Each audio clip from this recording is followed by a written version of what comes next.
அந்த காலத்தில் அண்ணாமலை ரெட்டியார்னு ஒருத்தர் இருந்தார். அவர் வெங்கனூர் அப்படிங்கிற கிராமத்தில் இருந்தார். அங்கேருந்து விருத்தாசலம் கோவிலுக்கு தவறாமல் போயிட்டு வந்துக்கிட்டு இருந்தார். இடையில வெள்ளாறு, அதில் ஒரு சமயம் வெள்ளம் வந்துட்டுது. இவரால் போக முடியல. அதோட விளைவு வெங்கனூர்லேயே ஒரு கோவில் கட்டணும் அப்படின்னு முடிவு பண்ணார், சிவாலயம். அந்த சமயத்தில் வடநாட்டில் பஞ்சம். அதனால் அங்கே இருந்த பல சிற்பிகள் தென்னாட்டை நோக்கி வர ஆரம்பித்தாங்க. அவங்க வெங்கனூர் வழியாக வர்றது தெரிஞ்சதும் இவர் போய் பார்த்தார். இங்கே ஒரு கோவில் கட்டணும், அதுக்கு நீங்கள் உதவணும்னார். பஞ்ச காலத்தில் இப்படி ஒரு வாய்ப்பு கிடைச்சதில் அவங்களுக்கும் ரொம்ப மகிழ்ச்சி. உற்சாகத்தோடு ஒத்துக்கிட்டாங்க. ஆலய திருப்பணி ஆரம்பமாச்சு. அவங்களுக்கு வேண்டிய எல்லா வசதிகளையும் இவர் செஞ்சு கொடுத்தார். அவங்களுக்கு எந்த குறையும் இல்லாமல் பார்த்துக்கிட்டார். அது மட்டும் இல்லை, ஒவ்வொரு நாளும் அங்கே வருவார். உங்களுக்கு என்ன வேணும், எது வேணும்னு கேட்பார். ஏதாவது குறை இருந்தால் சொல்லுவாங்க, உடனே தீர்த்து வைப்பார். இவரும் கேட்பார், எந்த குறையாக இருந்தாலும் என்கிட்ட சொல்லுங்க அப்படின்னு சொல்லுவார். அதை தவிர இவராகவே கவனித்தும் அவங்களுக்கு என்னென்ன தேவைங்கிறத கண்டுபிடிச்சி அதையெல்லாம் கொடுத்துக்கிட்டு இருப்பார். என்ன தேவைன்னாலும் அதை நிறைவேற்றி வச்சுருவார். அந்த சிற்பிகளின் தலைவன் ஒருத்தன், அந்த ஆளுக்கு வெத்தலை பாக்கு போடுறது பழக்கம். இதை தெரிஞ்சுக்கிட்டு அதுக்காகவே ஒரு ஆளை ஏற்பாடு பண்ணார்.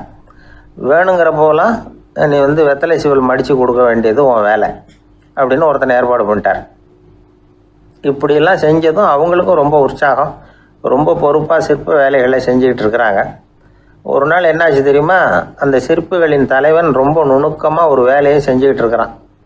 சாரம் போட்டு அது மேலே படுத்துக்கிட்டு அண்ணாந்து பார்த்து உச்சியில் நுணுக்கமான சிற்பங்களை உருவாக்கிக்கிட்டு இருக்கான். சிற்பியின் கவனம் செதறப்படாதுங்கிறதுனால இவர் மெதுவாக சத்தம் போடாமல் கிட்ட போய் நின்று அதை கவனிச்சிக்கிட்டு இருக்கிறார். அந்த சிற்பி வழக்கம் போல் வெத்தலை பாக்குக்காக இடது கையை கீழே நீட்டினான். அந்த சமயம் பார்த்து அவருக்கு தாம்பூலம் கொடுக்குறவன் அங்கே இல்லை, எங்கேயோ போயிருக்கிறான். அண்ணாமலை ரெட்டியார் என்ன பண்ணார் தெரியுமா? தனக்காக கொடுக்கப்பட்ட தாம்பூலத்தை வாங்கி சிற்பியின் கையில் கொடுக்குறார். அவன் வாங்கி போட்டுக்கிட்டான். இது என்ன இன்னைக்கு வெத்தலை சீவல் வேறு மாதிரி இருக்குது, வாசனை தாம்பூலமாக இருக்குது அப்படின்னு யோசனை பண்ணிவிட்டு கீழே திரும்பி பார்க்குறார். பார்த்தா ரெட்டியார் மறுபடியும் சிற்பி கை நீட்டும் பொழுது கொடுக்கறதுக்காக தாம்பூலத்தை மடித்து வாங்கி வச்சுக்கிட்டு தயாராக நிற்கிறார். சிற்பிக்கு அதிர்ச்சி. உடனே பொத்துன்னு கீழே குதிச்சான். ஐயா, என்ன இது நீங்களா அப்படின்னா. இவர் சொன்னார், நான் ஒன்றும் தப்பு பண்ணலையே, உன்னுடைய கை புண்ணியம் செஞ்ச கை, கோயில் கட்டுற கை, அந்த கைக்கு தாம்பூலம் கொடுக்கறதுல என்ன தப்பு அப்படின்னாராம். ஏற்கனவே பஞ்சத்தில் அடிபட்டு வந்த எங்களை நீங்கள் ஆதரித்ததே பெரிய விஷயம். இந்த செயல் என்னை ஒரு பெரிய கடனாளி ஆகிவிட்டுது. ஐயா, எங்களுக்கு உணவு உடை இதை மட்டும் நீங்கள் கொடுத்தா போதும், ஊதியம்னு எதுவும் வாங்க மாட்டோம் அப்படின்னு நானும். அந்த சிற்பி எவ்வளோ வற்புறுத்தியும் எதுவும் வாங்கிக்கலையாம். இந்த செய்தியை தமிழ் தாத்தா டாக்டர் ஊவேசா சொல்லியிருக்கிறார். அந்த காலத்தில் எப்படிப்பட்டவங்கெல்லாம் வாழ்ந்துருக்கிறாங்க பாருங்கள். இந்த காலத்தில் ஒருத்தர் கோவில் கட்டினார், வேலை செய்கிற எல்லாருக்கும் சாப்பாடு போடுவார். சிற்ப வேலை செஞ்சுட்டு சாப்பிட வர்ற ஒவ்வொருத்தர் கையையும் அன்பாக பிடிச்சி முத்தம் கொடுத்து உள்ளே அனுப்புவார். அந்த கைகளுக்கு நீங்கள் கொடுக்குற மரியாதையாது அப்படின்னு கேட்டாங்க. அது இல்லைங்க, ஏற்கனவே முதல் பந்தியில் சாப்பிட வந்தவன் மறுபடியும் வர்றானான்னு கண்டுபிடிக்கிறதுக்காக கையை பிடிச்சி மோந்து பார்க்குறேன் அப்படின்னாராம் அவர். ஒரு ஆள் ராமகிருஷ்ணரை தேடி வந்தான். அவன் கையில் 1000 பொற்காசுகள் வச்சுருந்தான். அதை அவர்கிட்ட கொடுத்து இதை ஏற்றுக்கணும் அப்படின்னு ரொம்ப பணிவாக கேட்டுக்கிட்டான். அவர் பார்த்தார், இது எனக்கு தேவையில்லை, ஆனாலும் உன்னுடைய மனசை புண்படுத்துறதுக்கு நான் விரும்பலை, அதனால் நீ கொடுக்குறத வாங்கிக்கிறேன்னார். வாங்கிக்கிட்டார். அப்புறம் கேட்டார், இதை பாரு, இனிமேல் இதெல்லாம் என்னுடைய இது தானே அப்படின்னார். ஆமாம், அதையெல்லாம் நான் உங்களுக்கே கொடுத்துட்டேன் அவன். சரி, இப்போ நீ எனக்காக ஒரு காரியம் பண்ணணும்னார். என்ன செய்யணும்னு சொல்லுங்கன்னா, இந்த நாணயங்களையெல்லாம் எடுத்துக்கிட்டு போய் கங்கை நதியில் எரிஞ்சுட்டு வா அப்படின்னார். இவனுக்கு அதிர்ச்சியாக போச்சு. என்ன பண்ணுறது, இனிமேல் அது முடியாதுன்னு சொல்ல முடியாது. ஏன்னா அந்த நாணயங்களையெல்லாம் அவருக்கே கொடுத்துட்டான். இனிமேல் அதெல்லாம் இவனுடையது இல்லை. பேசாமல் அவ்வளோவே அள்ளிக்கிட்டு ஆத்தங்கரைக்கு போனான். போனவன் ரொம்ப நேரம் திரும்பியே வரல. ராமகிருஷ்ணருக்கு சந்தேகம், என்ன ஆச்சு அந்த மனுஷனுக்கு, காசுகளோடு அந்த கங்கையில் குதிச்சுட்டானா, போகும்பொழுதே ஒரு மாதிரியாக தான் போனான், போய் என்னன்னு பார்த்துட்டு வாங்க அப்படின்னார். அங்கே இருந்த ஒருத்தர் ஓடி போய் பார்த்தார்.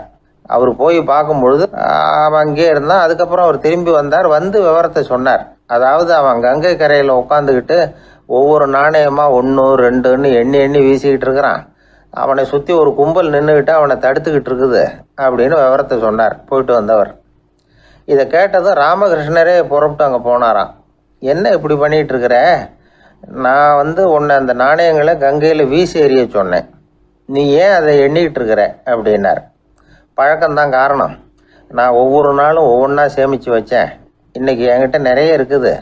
உங்களுக்கு ஒரு 1000 நாணயங்களை கொடுக்கணுங்கிறது என்னோட ஆசை அப்படின்னா. இப்போ ராமகிருஷ்ணர் சொன்னார், ஒரே நேரத்தில் எல்லாத்தையும் சம்பாதிச்சிருந்தா நீ எண்ணுறது பொருத்தமாக இருக்கும். எல்லாத்தையும் இழக்கும்போது ஒவ்வொன்றா எண்ணிக்கிட்டு இழக்கிறதுங்கிறது சரியான செயல் இல்லை. அதனால் ஒரே தடவையாக எல்லாத்தையும் தூக்கி எறிஞ்சிடும் அப்படின்னார். இது இழப்பது அப்படிங்கிற ஒரு உயர்ந்த நிலை. இதை நாம் யதார்த்த வாழ்க்கையில் சம்மந்தப்படுத்தி பார்த்து குழப்பிக்கிட்டு இருக்கக்கூடாது. இழக்கிறேன்னு சொல்லிக்கிட்டு இருக்கிற காசையெல்லாம் ஆற்றுலையும் குளத்துலையும் கொண்டு போய் எரிஞ்சிட்டு வாங்க அப்படின்னு உபதேசம் பண்ணுறதாக யாரும் நினச்சிடக்கூடாது. இதில் நாம் புரிஞ்சிக்க வேண்டியது என்னென்னா, எதையாவது ஒன்றை இன்னொருத்தருக்கு கொடுக்கணும் அப்படின்னு விருப்பப்பட்டால் அதை மனப்பூர்வமாக கொடுத்துடணும். கொடுத்துட்டு அதையே நினச்சிக்கிட்டு இருக்கக்கூடாது. நம்மால் ஒருத்தர் ஒரு 100 ரூபா நோட்டை தன்னுடைய நண்பர் ஒருத்தர்கிட்ட கொடுத்து, இது உனக்கு தான் வச்சுக்கோ அப்படின்னார். அவர் பார்த்தார், இது இனிமேல் எனக்கு தானே சொந்தம் அப்படின்னார். ஆமான்னார் அவர். அப்படின்னா எனக்காக நீ ஒரு உதவி செய்யணும்னார். சொல்லுங்கள் செய்கிறேன்னார் அவர். இந்த 100 ரூபா நோட்டை தீ வச்சு கொளுத்தி விடுனார். இவர் அதிர்ச்சியாகி அவரை பார்த்தார். இப்போ அவர் சொன்னார், நீ எனக்கு அன்பாக கொடுத்தது இது. இந்த நோட்டு கள்ள நோட்டுங்கிறது எனக்கு முன்னாடியே தெரியும். சீக்கிரம் கொளுத்தி விடு, அதுதான் நம்ம 2 பேருக்குமே நல்லது அப்படின்னாராம் அவர். ஒரு தந்தை தன்னோட பிள்ளைய ரொம்ப தைரியசாலியாக வளர்க்கணும்னு ஆசைப்பட்டார். அதுக்காக அவனை கூப்பிட்டு உட்கார வச்சு இப்படி உபதேசம் பண்ணார். இதை பாருப்பா, நான் உன்னாட்டம் இருக்கிறப்போலாம் எதுக்கும் பயப்பட மாட்டேன், ரொம்ப துணிச்சலாக இருப்பேன். ஒரு நாள் ஒரு அப்பாவி எலிய ஒரு பூனை துரத்திட்டு ஓடிச்சு. நான் உடனே என்ன செஞ்சேன் தெரியுமா? அந்த பூனையை பிடிச்சேன், அது வாலில் ஒரு பட்டாசு சரத்தை கட்டினேன், கொளுத்தி விட்டேன். படபடன்னு வெடிக்க ஆரம்பிச்சுட்டுது. அது துள்ளிக்கிட்டு அங்கேயும் இங்கேயும் ஓடி இருக்கு பாரு ஓட்டம், ரொம்ப தமாஷு அப்படின்னார் அப்பா. இப்படி சொல்லிவிட்டு பையனை பார்த்து, இதை கேட்கறதுக்கு உனக்கும் துணிச்சல் வருதா? நான் என்னுடைய செயலை நீ கேட்குறப்போ உனக்கு துணிச்சல் வருதா அப்படின்னு கேட்டார். வருதுன்னா பையன். எப்படின்னா அப்படிங்கிற விவரத்தையும் சொன்னான் அவன். அதாவது எலியை விரட்டினத்துக்காக பூனை வாலில் பட்டாசு கொளுத்துனீங்க நீங்கள், பூனையை விரட்டினத்துக்காக உங்கள் கழுத்தில் பட்டாசு சரத்தை மாட்டினா என்னென்னு தோணுது எனக்கு அப்படின்னா பையன். பையனோட துணிச்சல் அப்பாவையே நடுங்க வச்சுட்டுது. அது சரி, ஒரு அப்பா பிள்ளைக்கு இப்படியா உபதேசம் பண்ணுறது? எல்லாருக்கிட்டையும் அன்பாக பழகிறது எப்படி அப்படின்னு சொல்லி கொடுக்கணும். பிஞ்சு உள்ளங்களில் நஞ்சை தூவலாமா? ஒரு நாள் விநாயகர் ஒரு பூனையோடு விளையாடிக்கிட்டு இருந்தாராம். அப்படி ஆசையாக விளையாடிக்கிட்டு இருந்தப்ப அவரோட கை நகம் தவறுதெல்லாம் பூனையோட முகத்தில் பட்டுட்டு தான். அது ஒரு சின்ன கீரலை உண்டாகி விட்டுது. அப்பா அவர் அதை ஒரு பெருசாக நினைக்கல. கொஞ்ச நேரத்துக்கு அப்புறம் விநாயகர் வீட்டுக்கு வந்தார். அவங்க அம்மா பார்வதி தேவியை பார்த்தார். பார்வதி தேவி கன்னத்தில் விரலால் கீறினது மாதிரி ஒரு அடையாளம் இருந்தது. விநாயகருக்கு அதிர்ச்சி, ஆச்சரியம். நம்ம அம்மா இந்த உலகத்துக்கே தாயார், அப்பேற்பட்ட அவங்க முகத்திலேயே கீரலை உண்டாக்கக்கூடியவங்க யாராக இருக்க முடியும் அப்படின்னு யோசனை பண்ணார். தாயே, உன்னுடைய கன்னத்தில் இந்த வடு எப்படிம்மா ஏற்பட்டதுன்னு கேட்டார். குழந்தாய், இது நீ செஞ்ச காரியம்தான்ப்பா, உன்னுடைய கை நகம் கீறினதுனால ஏற்பட்ட வடு தான் இது அப்படின்னாங்க அவங்க. விநாயகர் திடுக்கிட்டு போட்டார். எப்படிம்மா அது? நான் எந்த காலத்துலேயும் ஒன்று அப்படி கீறினதாக எனக்கு நினைவு இல்லையே அப்படின்னார். இன்னைக்கு காலையில் ஒரு பூனையை கீறினதை நீ மறந்துட்டியா அப்படின்னாங்க அந்த அம்மா. விநாயகர் திகைச்சு போய் நின்னார். பார்வதி தேவி சொன்னாங்க, இதை பாருப்பா, இந்த உலகத்தில் இருக்கக்கூடிய எல்லா உயிர்கள்லேயும் நான் இருக்கிறேன். நான் தான் இந்த உலகமாக ஆகியிருக்கிறேன். ஆகையினால நீ யாரை துன்புறுத்தினாலும் அது உண்மையிலேயே என்ன துன்புறுத்தினதாக தான் முடியும் அப்படின்னாங்க. விநாயகர் மனசுக்குள்ளே ஒரு வெளிச்சம் ஏற்பட்டு தான். அதுக்கப்புறம் அவர் யாரையுமே கல்யாணம் பண்ணிக்காததுக்கு அதுதான் காரணமாக. இந்த உலகத்தில் எல்லாரையும், இங்கே இருக்கிற எல்லாத்தையும் தாயின் வடிவமாக அவர் பார்க்க ஆரம்பிச்சிட்டாராம். குருதேவர் ராமகிருஷ்ணர் இந்த கதையை எடுத்து சொல்லியிருக்கிறார். நபிகள் நாயகம் ஒரு தடவை ஒரு நாற்காலியில் உட்காந்து என்னமோ யோசனை பண்ணிகிட்டு இருந்திருக்கிறார். அப்போ அவரோட உடையில் ஒரு கீழ்ப்பகுதி தரையில் படிஞ்சு கிடந்திருக்குது. அங்கே விளையாடிக்கிட்டு இருந்த ஒரு பூனை அது மேலே படுத்து தூங்கி போயிடுச்சு. தொழுகை செய்ய வேண்டிய நேரம் வந்துட்டது. நபிகள் நாயகம் எழுந்திருக்க பார்த்தார். அப்போ தான் பூனை தன்னோட உடை மேலே படுத்து தூங்கிட்டு இருக்கிறது கண்ணில் படுது. பூனையோட தூக்கத்தை கலைக்க விரும்பல. அவர் தன்னுடைய சகோதரியை கூப்பிட்டார். ஒரு கத்திரிக்கோள் எடுத்துகிட்டு வர சொன்னார். பூனை படுத்திருந்த உடைப்பகுதி மட்டும் இருக்குல்ல, அதை மட்டும் அதோட கத்திரிச்சு விட்டுட்டு அதுக்கப்புறம் அவர் எழுந்திரிச்சு தொழுகைக்கு போனாராம். அதாவது பிற உயிர்கள்கிட்ட எப்படி அன்பு காட்டணுங்கிறத பெரியவங்க எவ்வளவோ விதத்தில் நமக்கு எடுத்து காட்டியிருக்கிறாங்க. இருந்தாலும் எத்தனை பேர் மனசில் அதெல்லாம் உரைச்சிருக்குது. நாமளும் நம்ம ட்ரெஸ்ஸு மேலே ஒரு பூனை படுத்திருந்தா ஒரு கத்திரிக்கோலை தான் தேடுவோம், எடுத்துகிட்டு வர சொல்லுவோம். துணியை வெட்டுறதுக்கு பதிலாக இல்லை அதோட வாழை வெட்டினா என்ன அப்படின்னு தோணும். ஒரு ஆள் ரொம்ப பிரியமாக ஒரு பூனையை ஆற்றுல குளிப்பாட்டிக்கிட்டு இருந்தானா. எப்படி? அந்த பூனையை ஆற்று தண்ணியில் அமுக்கி அமுக்கி குளிப்பாட்டிக்கிட்டு இருக்கிறான். அந்த வழியாக போன பெரிய ஒருத்தர் இதை பார்த்தார். இதை பார்ப்பா, பூனையை அது மாதிரி ஆற்று தண்ணியில் அமுக்கி குளிப்பாட்டாத, மூச்சு திணறி செத்து போடும் அப்படின்னு அட்வைஸ் பண்ணார். நீ போய் அவன் வேலையை பார்த்துக்கிட்டு, எனக்கு எல்லாம் தெரியும்னா இவன். சரின்னு அவர் போயிட்டார். கொஞ்ச நேரம் கழித்து அவரே அந்த வழியாக திரும்பி வந்துக்கிட்டு இருந்தார். ஆற்றுல பூனையை குளிப்பாட்டிக்கிட்டு இருந்தவன் அழுதுகிட்டு உட்காந்துருக்கிறான். பக்கத்தில் அந்த பூனை செத்து கிடக்குது. இதை பார்த்தார் பெரியவர். நான் தான் அப்போவே சொன்னேனே அந்த பூனையை ஆற்றுல நினைக்காதேன்னு, அதை கேட்டிருந்தா இப்படி ஆயிருக்குமா அப்படின்னார். அந்த ஆள் கோபமாக இவரை முறைச்சி பார்த்தான். அட போய்யா, இந்த பூனை ஆற்றுல குளித்ததுனால ஒன்றும் செத்து போகல, குளித்ததுக்கு அப்புறம் அதோட உடம்பு ஈரமாக இருக்குதுன்னு அதை புழிஞ்சேன், அதனால தான் இப்படி ஆயிட்டுது அப்படின்னு நானும். ஒருத்தரை பார்த்து உன்னுடைய நண்பர்கள் யார் அப்படின்னு ஒரு கேள்வி கேட்டு பாருங்க. கொஞ்சம் யோசித்து பதில் சொல்லுவாங்க. அவங்கக்கிட்டேயே உன்னுடைய எதிரிகள் யார் அப்படின்னு கேளுங்க, கடகடன்னு ஒப்பிச்சிருவாங்க. நம்ம மனசு இருக்க அது எப்படின்னா, நம்ம நண்பர்களை விட எதிரிகளை அது நல்லா ஞாபகத்தில் வச்சுக்கும். இது ஒரு ஆச்சரியமான உண்மை. உங்களால் நண்பர்களை மறந்துட முடியும், ஆனால் எதிரிகளை மறந்துட முடியாது. இது ஒரு வேடிக்கையான நிலைமை தான். அழகான தருணங்களை நாம் ஏன் மறந்துடுறோம்? இது இயற்கை. ஏன்னா நம்ம மனசு மலர்களை கவனிக்கிறது இல்லை, அதில் இருக்கிற முள்ளை தான் கவனிக்குது. தன்னை காயப்படுத்துகிற எதையும் அது உடனே கண்டுகொள்ளுது. ஒரு தெளிந்த சிந்தனையுடைய மனசு மிக அழகாக உள்ள எல்லாத்தையும் கவனிக்கும். அது நன்றியுடன் உணரக்கூடிய எல்லாத்தையும் பார்த்து குறிச்சிக்கும். இப்படிப்பட்டவங்க வாழ்க்கை இயல்பாகவே நல்லா அமையும். அது ரொம்ப அபூர்வம். மனசில் உள்ள ஒரு சிறிய அமைப்பை மாற்றுவதை பொறுத்து தான் இந்த விஷயம் அப்படிங்கிறார் ஓஷோ. ஒரு யூத கோவில் இருந்து தான், அது யூதர்களின் மடமாகவும் இருந்தது. அங்கே ஒரு தலைமை குரு, அவர் ரொம்ப கண்டிப்பானவர். அந்த கோவிலை ஒட்டி ஒரு தோட்டம். ஒரு நாள் காலையில் அந்த தோட்டத்தில் 2 இளம் யூதர்கள் நடந்து போய்கிட்டு இருக்கிறாங்க. காலையில் 1 மணி நேரம், மாலையில் 1 மணி நேரம் அவங்க அந்த தோட்டத்தில் நடக்கிறதுக்கு அனுமதி உண்டு. மற்ற நேரங்களில் அவங்க மத புத்தகங்களை படிக்கணும், பிற விதிமுறைகளை கடைபிடிக்கணும். அந்த 2 பேருமே தொடர்ந்து புகைப்பிடிக்கிற பழக்கம் உள்ளவங்க. ஆனால் கோவில் மடத்தில் இருக்கிறப்போ அவங்க புகைப்பிடிக்க முடியாது, அது கடுமையான குற்றம். சரி, நாம் தோட்டத்தில் இருக்கிறப்போவாவது புகைப்பிடிக்கலாமா அப்படின்னு ஒரு ஆசை அவங்க 2 பேருக்குமே. இருந்தாலும் பயம். இப்படி கேட்டால் மதகுரு என்ன சொல்லுவாரோ அல்லது என்ன செய்வாரோங்கிற பயம். இப்படியே கொஞ்ச நாள் ஆச்சு. ஒரு நாள் இந்த 2 பேரில் ஒருத்தன் ரொம்ப கலங்கி போய் அந்த கோவிலில் இருந்து வெளியில் வந்துக்கிட்டு இருந்தான். வந்தவன் நேராக தோட்டத்து பக்கம் போனான். அங்கே இன்னொருத்தன் ஆனந்தமாக புகை பிடிச்சிக்கிட்டு இருக்கிறான். அதை பார்த்து தான் இவனுக்கு அதிர்ச்சி. அட கடவுளே, என்ன இது, நீ கேட்காமலே ஆரம்பிச்சிட்டியா அப்படின்னா. இல்லை நான் கேட்டுவிட்டு தான் ஆரம்பிச்சிருக்கேன்னா அவன். அப்படியா, என்ன மனுஷன் இவர், நானும் தான் கேட்டேன், என்னை கண்ணாமுன்னான்னு திட்டி விட்டார். இது என்ன கோவிலா இல்லை நரகமா?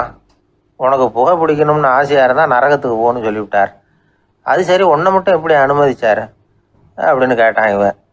அவன் சிரிச்சுக்கிட்டே, நீ எப்படி கேட்ட சொல்லு அப்படின்னா. நாம் இந்த தோட்டத்துக்கு வர அனுமதிக்கப்பட்டிருக்கிறதே ஜபத்துக்காகத்தானே, அதனால் நான் ஜபம் சொல்லும் பொழுது புகை பிடிக்கலாமா அப்படின்னு கேட்டேன். அதுக்கு தான் அவர் சத்தம் போட்டு என்னை அடிக்கவே வந்துட்டார் அப்படின்னா இவன். நீ ஒரு மாதிரியாக கேட்டிருக்க, நான் வேறு மாதிரியாக கேட்டிருக்கிறேன். ஜெபம் சொல்லும்போது புகை பிடிக்கலாமான்னு நீ கேட்டிருக்க.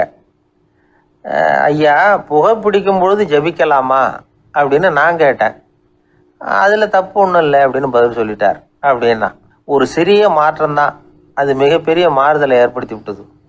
மனசு நல்ல விதமாக சிந்திக்க ஆரம்பிச்சுட்டுதுன்னா மகிழ்ச்சிக்கு பஞ்சம் இல்லை. ஒரு கஞ்சன் ஆற்றுல விழுந்துட்டான். வெள்ளத்தில் தத்தளிச்சுக்கிட்டு இருக்கிறான். கரையில் நின்ன ஒருத்தர் உன் கையை கொண்டா இப்படி பிடிச்சி இழுத்து கரையில் சேர்த்து விடுறேன்னார். எதையும் கொடுத்து பழக்கம் இல்லாத அவன் கையையும் கொடுக்க மாட்டேன்னுட்டான். இவர் பார்த்தார். உன் கையை கொடுன்னு சொல்கிறதுக்கு பதிலாக நான் என் கையை கொடுக்குறேன் பிடிச்சிக்கோ அப்படின்னார். அவன் கப்புன்னு பிடிச்சிக்கிட்டான், இழுத்து கரையில் போட்டார். இந்த உலகத்தில் எத்தனை வகையான மனிதர்கள் இருக்கிறாங்க, ஒவ்வொரு மனிதனுமே ஒவ்வொரு வகை அப்படிங்கிறாங்க விஞ்ஞானிகள். மனிதர்களை 3 வகையாக பிரிக்கலாம் அப்படின்னு சொல்கிறாங்க மெய்ஞானிகள். இவங்களை பற்றிலாம் ஏற்கனவே நாம் பேசியிருக்கிறோம். இப்போ டாக்டர் எட்வர்டு பேட்ச் அப்படிங்கிற நிபுணர் என்ன சொல்கிறார் தெரியுமா? மனிதர்களை 7 வகையாக பிரிக்கலாம்ங்கிறார். மனிதர்களின் மனநிலை அடிப்படையில் அவங்களை 7 விதமாக வகைப்படுத்துகிறார் அவர். சரி, அது என்ன 7 வகை? முதல் வகை என்னன்னா பயந்த குணம் உள்ளவங்க. சார் ரொம்ப பயந்த சுபாவம், வீட்டில் கூட வாயை திறக்க மாட்டார், சாப்பிட போகிறப்ப மட்டும்தான் கொஞ்சம் வாயை திறப்பார், அப்புறம் மூடிக்குவார் அப்படின்னு சில பேரை பற்றி நாம் பேசிக்கிறது உண்டு. இவங்கள்லாம் இந்த வகை, அதாவது பயந்த குணம் உள்ளவர்கள் அப்படிங்கிற முதல் வகை. சரி, 2வது வகை என்னன்னா சஞ்சலப்படுகிறவர்கள், எதுக்கு எடுத்தாலும் கலக்கம் குழப்பம் இப்படியே காலம் தள்ளிட்டு இருப்பாங்க. பல பேர் பார்த்துருப்பீங்க. அவங்கெல்லாம் இந்த வகை. 3வது வகை என்னன்னா யதார்த்த உலகை மறந்து கற்பனை உலகத்திலேயே மிதக்கிறவங்க. இளைஞர்கள், கவிஞர்கள், இப்படி பல பேர் இருக்கிறாங்க. எப்போ பார்த்தாலும் கற்பனை உலகத்திலேயே மிதந்துக்கிட்டு இருப்பாங்க. கிட்டத்தில் போய் என்னங்க ஒரு மாதிரியாக இருக்கிறீங்க அப்படின்னு கேட்டு பாருங்க, அவங்களெல்லாம் ஏதோ ஒரு அற்ப புழுவை பார்க்குறது மாதிரி அவங்கள பார்ப்பாங்க. அதுவும் அந்த வானத்து நிலாவை பாருங்கள், அது என்னை வா வான்னு கூப்பிடுது, எனக்கு சீக்கிரத்தில் ஒரு நாள் சிறகுகள் முளைக்கும், சிறகடித்து வானத்தில் பறந்து போவேன், அந்த செல்ல நிலாவை கொஞ்சிவிட்டு வருவேன், இப்படிலாம் பேசிக்கிட்டு இருப்பாங்க. கொஞ்சிறது அப்புறம் இருக்கட்டும், இப்போ கஞ்சிக்கு வழியே பாருப்பா அப்படின்னா அதை காதில் வாங்க மாட்டாங்க. நாம் ஏதோ இந்த உலகத்தை அனுபவிக்க தெரியாதவர்கள் மாதிரி நம்மளை அவங்க கவனிப்பாங்க. இப்படி ஒரு ரகம். 4வது வகை மனிதர்கள் எப்படின்னா இவங்க தனிமை உணர்வு மிக்கவர்கள். இவங்க மற்றவங்களோட இயல்பாக நெருங்கி பழகிறதில்ல, தான் உண்டு தன்னுடைய வேலை உண்டுன்னு இருந்துட்டு போகிறவங்க. அடுத்த வீட்டில் இருக்கிறவர் யார் அப்படின்னு கேட்டால் கூட அடுத்த வீடுன்னு ஒன்று இருக்கா அப்படிங்கிறது மாதிரி நம்ம முகத்தை பார்ப்பாங்க. அவங்ககிட்ட மேற்கொண்டு நாம் என்னத்தை பேச முடியும்? இப்படி ஒரு வகை. 5வது வகை மனிதர்கள் எப்படின்னா இவங்க மற்றவங்க செல்வாக்குக்கு உட்பட மறுப்பவர்கள். அடுத்தவங்களோட செல்வாக்குக்கு இவங்க ஆட்படுறதில்ல. நான் யார் தெரியுமான்னு கேட்டால் அதை தெரிஞ்சுட்டு எனக்கு என்ன ஆக போகுதும்பாங்க. இவங்கெல்லாம் அந்த ரகம். 6வது வகை மனிதர்கள் எப்பவும் எதுலேயும் பற்றில்லாமல் இருக்கிறவங்க. இது ஒரு துறவு மனப்பான்மை. இயல்பாகவே சில பேர் இப்படி உண்டு, அவங்களுக்கு எதுலேயும் ஒரு ஈடுபாடு இருக்காது. அப்படிப்பட்டவங்கெல்லாம் 6வது வகை. 7வது வகை மனிதர்கள் மற்றவங்க கவலையை தன்னுடையதாக ஆக்கிக்கிட்டு கவலைப்படுறவங்க. இவங்கெல்லாம் மகாத்மாக்கள். தாம் வேறு அடுத்தவங்க வேறு அப்படிங்கிற எண்ணம் இவங்களுக்கு வர்றதில்லை. அதனால் அடுத்தவங்களுக்கு ஒரு துன்பம் வந்ததுன்னா இவங்களால சும்மா இருக்க முடியறதில்லை. ஆகக்கூடி இப்படி 7 விதமான மனிதர்களை அடையாளம் காட்டுறார் அந்த நிபுணர்.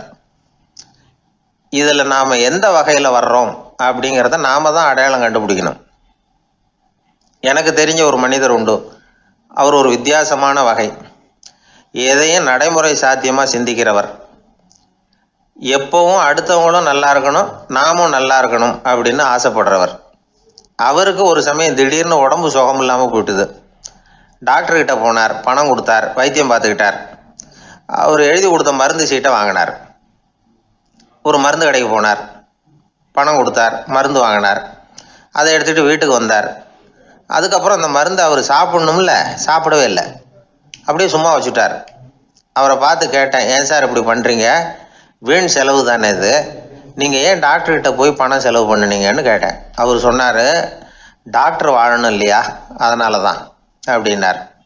சரி, அப்புறம் ஏன் மருந்து வாங்கினீங்க அப்படின்னு கேட்டேன். மருந்து கடைக்காரர் வாழணும் இல்லையா, அதனால தான் அப்படின்னார். சரி, அப்புறம் ஏன் வாங்கின மருந்து சாப்பிடாம வச்சுட்டீங்க அப்படின்னதுக்கு, நான் வாழணும் இல்லையா அதனால தான் அப்படின்னார். இவர் வாழ்க்கையை புரிஞ்சுக்கிட்டவர். இப்படி வாழ்க்கையை புரிந்து கொண்டு வாழ தெரிஞ்சுக்கணும். எந்த வகை மனிதர் நாம் அப்படிங்கிறத புரிஞ்சுக்கிட்டு வாழ்ந்தோம்னா வாழ்க்கையில் வெற்றி நிச்சயம். அது ஒரு புகைவண்டி நிலையம். அங்கே ஒருத்தர் காலார நடந்து வந்துக்கிட்டு இருந்தார்.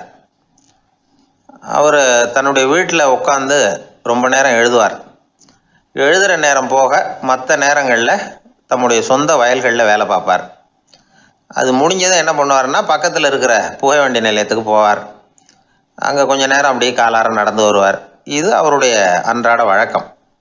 அன்னைக்கு அது மாதிரி தான் அவர் நடந்து வந்துக்கிட்டு இருக்கிறார். அந்த சமயத்தில் அங்கே நடைமேடையில் ஒரு அம்மையார் நின்றுட்டு இருக்கிறாங்க. இவரை கண்டதும் கையை தட்டி கூப்பிட்டாங்க. இங்கே கொஞ்சம் வர முடியுமா அப்படின்னாங்க. இவர் போனார். என்னங்கன்னு விசாரித்தார். அந்த அம்மையார் விவரம் சொன்னார். ஐயா, நானும் என்னுடைய வீட்டுக்காரரும் இங்கே வந்தோம். அதுவும் நிற்கிதே, அந்த ரயிலில் ஏறி ஊருக்கு போகணும். என்னுடைய வீட்டுக்காரரு அதுவும் அந்த உணவு விடுதிக்கு போயிருக்கார், இன்னும் வரல. அவர் வர்றதுக்குள்ளே ரயில் புறப்பட்டுரும் போல இருக்கு. நீங்கள் ஓடி போய் அவரை அழைச்சிக்கிட்டு வர முடியுமா அப்படின்னு கேட்டாங்க. சரின்னார் இவர். உடனே அந்த அம்மா தன்னுடைய கணவர் எப்படி இருப்பார் அப்படிங்கிற அடையாளங்களை கொஞ்சம் சொல்லி அனுப்புனாங்க. போய் தேடிக்கிட்டு இருக்க வேண்டாமேங்கிறதுக்காக. பார்க்குறதுக்கு இப்படி இருப்பார், இந்த மாதிரி ஆடை அணிஞ்சிருப்பார் அப்படின்னு விவரமாக சொன்னாங்க. அதை அவர் கவனமாக கேட்டுக்கிட்டார். நீங்கள் போய் அழைச்சிட்டு வாங்க, வந்த உடனே உங்களுக்கு உண்டான கூலியையும் கையோடு கொடுத்து விட்றேன் அப்படின்னாங்க அந்த அம்மா. இவர் போனார். அந்த அம்மா சொன்ன அடையாளங்களை வச்சு அவர் வீட்டுக்காரரை கையோடு கூட்டிகிட்டு வந்துட்டார். கொண்டுட்டு வந்து அந்த அம்மா கிட்ட ஒப்படைச்சார்.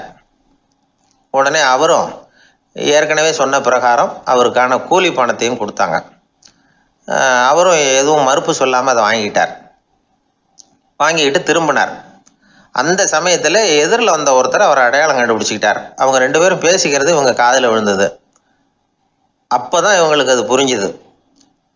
இவங்கக்கிட்ட கூலி வாங்கினவர் யாருன்னா அவர் தான் பேரறிஞர் லியோ டால்ஸ்டாய் அப்படிங்கிறது புரிஞ்சுது அவங்க ரெண்டு பேரும் பேசிக்கிறத வச்சு. ரஷ்ய நாட்டின் மிகப்பெரிய ஞானி லியோ டால்ஸ்டாய், சோவியத் நாட்டின் ஈடு இணையற்ற இலக்கிய மேதை. இது தெரிஞ்ச உடனே அந்த அம்மா அவர்கிட்ட ஓடினாங்க. ஐயா, உங்களுக்காக நான் கூலி கொடுத்தேன், நான் பெரிய தவறு பண்ணிவிட்டேன் அப்படின்னு சொல்லி வருத்தப்பட்டாங்க. பரவாயில்ல, ஆனால் நீங்கள் எனக்கு கொடுத்த கூலி பணத்தை நான் திருப்பி கொடுக்க மாட்டேன். ஏன் தெரியுமா? அது நான் உழைச்சி பெற்ற தொகை அப்படின்னார். யாருக்குமே அதிக மகிழ்ச்சியை தரக்கூடிய பணம் எதுன்னு கேட்டால் அது அவங்க உழைப்புக்கு ஊதியமாக கிடைக்கிற பணம் தான். நம்ம ஆட்கள் சில பேருக்கு உழைக்காமல் கிடைக்கிற தீய வழியில் வருகிற பணம் கூட மகிழ்ச்சியை கொடுக்கும். ஒரு பெரிய தொழிற்சாலை, அதோட முதலாளி கடுமையான ஒரு கட்டுப்பாடு விதிச்சிருந்தார். அது என்ன கட்டுப்பாடுன்னா, இந்த தொழிற்சாலைக்கு உள்ள யாரும் சிகரெட்டு பிடிக்கக்கூடாது அப்படிங்கிறது தான். ஒரு நாள் இந்த முதலாளி தன்னுடைய தொழிற்சாலையை சுற்றி பார்த்துக்கிட்டு வரார். அப்போ ஒரு இளைஞன் உள்ள சிகரெட்டு பிடிச்சிக்கிட்டு இருந்தான். அதை பார்த்து விடுறார். அவ்வளவுதான், அவருக்கு கோபம் வந்துட்டுது. உடனே உதவியாளரை கூப்பிட்டார். அதோ பாரு, அந்த சிகரெட்டு பிடிச்சிக்கிட்டு இருக்கிறானே, அவன் கணக்கை முடித்து வெளியில் அனுப்பி வச்சிரு அப்படின்னு உத்தரவு போட்டார். அது பிரகாரம் உடனே அவனை அழைச்சிட்டு போய் கணக்கு பார்த்து சம்பள பாக்கி அப்புறம் உதவித்தொகை எல்லாத்தையும் மொத்தமாக கையில் கொடுத்து வெளியில் அனுப்பி வச்சுட்டாங்க. அவன் பணத்தோடு வெளியில் வந்தான். ஏதோ யோசனை பண்ணபடியே நின்றுக்கிட்டு இருந்தான். அவன் என்னப்பா யோசிக்கிற அப்படின்னாரு எதிரில் வந்தவர். இவன் சொன்னான், ஒன்றும் இல்லை, என்னோட நண்பன் ஒருத்தனை பார்க்கறதுக்காக உள்ளே போனேன். பேர் என்னன்னு கேட்டுவிட்டு ஒரு 50,000 ரூபா பணத்தையும் கொடுத்து வெளியில் அனுப்பி வச்சுட்டாங்க. அதுதான் ஏன்னு புரியல, யோசனை பண்ணிகிட்டு இருக்கிறேன் அப்படின்னு நானா இவன். அதனால் நாம் உழைச்சி சம்பாதிக்கிற பணம் தான் உயர்வு, சும்மா வர்ற பணம்லாம் மகிழ்ச்சியை தராது அப்படிங்கிறத புரிஞ்சுக்கணும். அப்பேற்பட்ட ஞானி ரஷ்ய மேதை அவர் பாருங்க, அந்த பணத்தை வாங்கின பணத்தை திருப்பி கொடுக்க மாட்டேன்னு விட்டார். ஏன்னா அது உழைத்து பெற்ற தொகை, அதை நான் கொடுக்க மாட்டேன்னார். அதனால் நமக்கு செல்வம் சேர்க்கறது பெருசு இல்லை, அந்த சேருகிற செல்வம் நமக்கு மகிழ்ச்சியை கொடுக்கணும். அதுக்கு என்ன வழின்னா, நாம் உழைத்து சம்பாதிக்கணும் அப்படிங்கிறத அதிலிருந்து புரிஞ்சிக்க வேண்டியது ரொம்ப அவசியம். அதனால் உழைப்போம் உயர்வோம், இதுதான் வெற்றியின் ரகசியம். ஒரு ஆள் அசையாமல் கிடக்கிறார், அவர் இருக்காரா போயிட்டாராங்கிறத எப்படி முடிவு பண்ணுறோம்? அவர் மூக்குக்கு முன்னாடி புறங்கையை வச்சு பார்க்குறோம், மூச்சு வருதா இல்லையா அப்படிங்கிறத கண்டுபிடிக்கிறதுக்காக. மூச்சுங்கிறது அவ்வளவு முக்கியமான ஒரு விஷயம். சுவாசம் இல்லைன்னா எதுவுமே இல்லை. நம்ம பூமி இருக்க, அது கூட சுவாசிக்குதுங்கிறத சோவியத் விஞ்ஞானிகள் கண்டுபிடிச்சிருக்கிறாங்க. பூமிக்கு மேலே இருக்கிற மண் அடுக்கில் காற்றில் உள்ள ஆக்சிஜன் ஆக்சிகரணம் அடையுது அப்படின்னு தான் இதுவரைக்கும் எல்லாரும் நம்பிக்கிட்டு இருந்தாங்க. ஆனால் இப்போ என்ன கண்டுபிடிச்சிருக்கிறாங்கன்னா, அந்த ஆக்சிஜன் பூமிக்குள்ளே 1 கிலோமீட்டர் ஆழம் வரைக்கும் ஊடுருவி போகுதான். பூமிக்குள்ளே 2 பக்கமும் பல கிலோமீட்டர் வரைக்கும் பரவுதான். பூமிக்குள்ளே இருக்கிற நீர்நிலை அடுக்குகள் தான் நுரையீரல் செய்கிற வேலையை செய்யுதான். நம்ம உடம்புல நுரையீரல் இல்லைன்னா ஒன்றும் நடக்காது. ஒரு மரத்தை தலைகீழாக தொங்க போட்டால் எப்படி இருக்கும் அப்படி யோசிச்சு பாருங்கள். அப்படி தான் இதுவும் நுரையீரலும் அப்படி தான் இருக்கும். வலது பக்கம் ஒன்று, இடது பக்கம் ஒன்று. வலது பக்கம் நுரையீரல் கொஞ்சம் பெருசாக இருக்கும். நுட்பமான நரம்பு குழாய்கள் அதில் இருக்கும். கோடிக்கணக்கான நுண்ணிய குழாய்களை வச்சுக்கிட்டு தான் அது வேலை செய்யுது. 25 கோடி குழாய்கள் இருக்கும். அதை அப்படியே முழுசாக பிரித்து பரப்புனா ஒரு டென்னிஸ் கோர்ட்டில் பாதி பரப்பளவு இருக்குமா. நுரையீரல் நிறம் கருஞ்சிவப்பு தான். புகை அதிகமாக உள்ளே போச்சுன்னா அது கருப்பாயிடுது. காற்றுல உள்ள பிராணவாயுவை இது இழுத்து எடுத்துக்கிட்டு ரத்தத்தை சுத்தப்படுத்துகிற முக்கியமான வேலையை இது செய்யுது. அசுத்த காற்றை வெளியில் அனுப்பி வச்சுருது. ஒருத்தர் வேகமாக ஓடி வர்றார், அவருக்கு மூச்சு இறைக்கும். பயங்கரமாக எதையாவது பார்த்து விடுறார், உடனே மூர்ச்சி ஆகிடுவார். இது மாதிரி சமயங்களில் வேறு எந்த தூண்டுதலும் இல்லாமல் நுரையீரல் தானாகவே இயங்கும். இப்படி ஒரு அவசியம் ஏற்படுறப்போ இயக்கத்தை தூண்டி விடுற முக்கியமான இணைப்பு மூளைக்கு கீழே முதுகு எலும்புக்கு மேற்பகுதியில் இருக்குது. அது உடனே சுவாசத்துக்கு அவசர உதவியை கொடுக்குது. இப்போ ஒருத்தர் பேசாமல் உட்காந்துருக்கார். இந்த சமயத்தில் அவருக்கு 1 பங்கு காற்று தேவைப்படுதுன்னு வச்சுக்கோங்க. அவர் எழுந்திரிச்சு நடக்கும் பொழுது 1.5 மடங்கு தேவைப்படும். ஓடினார்னா 3 மடங்கு தேவைப்படும். படுத்துருக்கிறப்ப 1/2 மடங்கு தான் தேவைப்படும். இதுக்கு நிமிஷத்துக்கு 16 தடவை மூச்சு விட்டாகணும். இப்படி சாதாரணமாக உள்ளே இழுக்கிற காற்று கொஞ்சம்தான் இருந்தாலும் இது மாதிரி 8 மடங்கு காற்றை உள்ளே இழுத்து வச்சுக்கிற சாமர்த்தியம் நுரையீரலுக்கு இருக்குதான். தண்ணி, நுண்கிருமிகள், ரசாயன பொருள் இப்படி எது உள்ளே போனாலும் நுரையீரல் சமாளிச்சுக்கும். 30 வருஷமாக விடாத புகை பிடிக்கிறவர் தொடர்ந்து உள்ளே அனுப்பி வைக்கிற புகையை கூட சமாளிக்குதுன்னா பார்த்துங்களேன். உள்ளே போகிற புகை நுட்பமான சுவாச முடிச்சுகளை அழிச்சு விடுது. கறி புகை அது மேலே படிஞ்சு உபயோகம் இல்லாமல் பண்ணிவிடுது. ஆனாலும் தேவைக்கு அதிகமாக 8 மடங்கு கூடுதலாக சுவாச முடிச்சுகள் நம்ம உடம்புக்குள்ளே இருக்கிறதுனால சமாளிக்க முடியுது. சமாளிக்க முடியலன்னா சில சமயம் மூச்சு திணறும். அதை ஒரு எச்சரிக்கையாக எடுத்துக்கிட்டு புகை பிடிக்கிற பழக்கத்தை விட்டுடணும். அதுதான் நல்லது. ஆனால் அப்படி யார் விடுறது? இணை பிரியாத 2 நண்பர்கள் இருந்தாங்களாம். 2 பேரும் விடாமல் சிகரெட்டு குடிக்கிறவங்க. அதில் ஒருத்தன் செத்து போட்டான். இன்னொருத்தன் அதுக்கப்புறம் 2 சிகரெட்டாக குடிக்க ஆரம்பித்தானா. ஏன் இப்படி பண்ணுறேன்னு கேட்டிருக்காங்க. நான் 1 சிகரெட்டு தான் குடிக்கிறேன். செத்து போன என்னுடைய ஃப்ரெண்டு இருக்கானே, செத்து போனவன், அவனுக்காக இன்னொரு சிகரெட்டு குடிக்கிறேன் அப்படின்னு நானா. இது ரொம்ப ஆபத்து, விட்டுடு அப்படின்னு சொல்லியிருக்காங்க. சரின்னு ஒத்துக்கிட்டான்.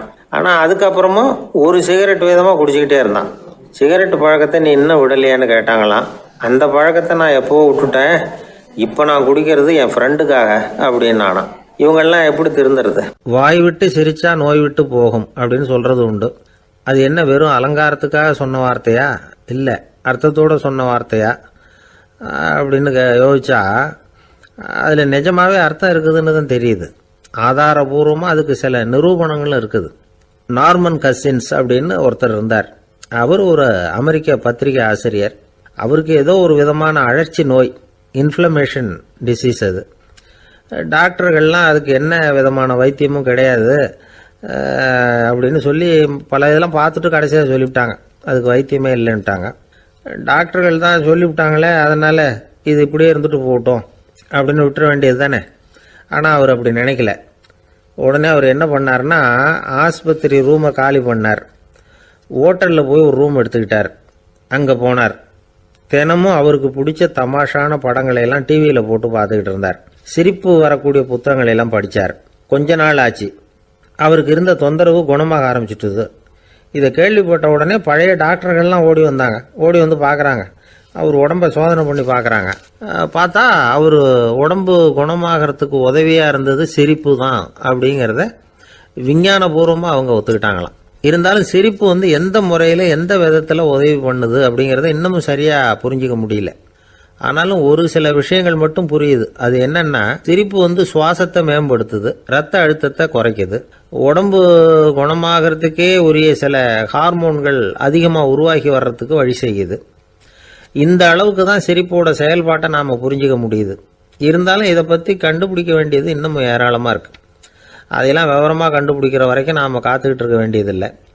இப்போவே தாராளமாக சிரிக்கலாம். அதில் என்னத்துக்கு சிக்கணும்? காசா பணமா? சிரிப்புன்னா ஹாஹான்னு சத்தம் போட்டு சிரிச்சாதான் உடம்புக்கு நல்லதுன்னு இல்லை. லேசான புன்னகை கூட உடம்புக்கு நல்லது செய்யுமா. லேசாக புன்னகை பூத்தா அந்த சமயத்தில் நாம் எப்படி ஆகுது? நம்ம உடம்பு பூரா அமைதி அடையுதான். இதையும் ஆதாரபூர்வமாக கண்டுபிடிச்சி தான் சொல்கிறாங்க. எப்போவாவது மனசு சங்கடமாக இருக்கிறப்போ கொஞ்சம் முயற்சி பண்ணி முகத்தில் புன்னகையை கொண்டுகிட்டு வந்து பாருங்கள். அதோட சுகம் உங்களுக்கு அனுபவித்து பார்த்தா தான் தெரியும். கண்ணும் உதடும் மலரும் பொழுது இருக்கிற ஆனந்தமே ஆனந்தம் அப்படிங்கிறாங்க அனுபவித்து பார்த்தவங்க. வாழ்க்கையில் நாம் தமாஷா இருக்கணும்னா அதுக்கு சில வழிகளையும் அவங்க சொல்லி வச்சிருக்கிறாங்க. முதல்ல நீங்கள் உற்சாகமாக இருக்கிறவங்க கூடவே அதிகமாக பழகணும், அவங்க கூடவே அதிக நேரம் இருக்கிறது மாதிரி பார்த்துக்கணும். அழுது வடிகிறவங்ககிட்டயே இருக்கக்கூடாது, அவங்கள அவாய்டு பண்ணுங்க, அவங்கள விட்டு விலகி வந்துடுங்க. உங்கள் முன்னாடி இருக்கிறவர் எப்பவும் மூஞ்சியை தொங்க போட்டுக்கிட்டே இருக்கிறவராக இருந்தால் கொஞ்ச நாளில் உங்கள் முகமும் அப்படியே ஆகிடுமா, ஜாக்கிரதையாக இருக்கணுமா. ரெண்டாவது, எடுத்ததுக்கெல்லாம் சீரியஸ் ஆகிடக்கூடாது, எதையும் நிதானமாக யோசிக்கணும். அடுத்தவங்க நம்மளை மதிக்கணுங்கிறதுக்காக நாம் பகட்டாக நடந்துக்கிறதுக்கு ஆசைப்படக்கூடாது. உங்களுக்கு பிடிச்ச தமாஷான வீடியோ படங்கள், புத்தகங்கள் இதையெல்லாம் லிஸ்ட்டு போட்டுக்கிட்டு முடிஞ்ச அளவுக்கு வாங்கி சேர்த்து வீட்டுக்குள்ளேயே ஒரு லைப்ரரி உண்டாக்கிக்கலாம். ஒரு பெரிய பிஸ்னஸ்மேன், ரொம்ப வெற்றிகரமாக பிஸ்னஸ் பண்ணுறவராம்.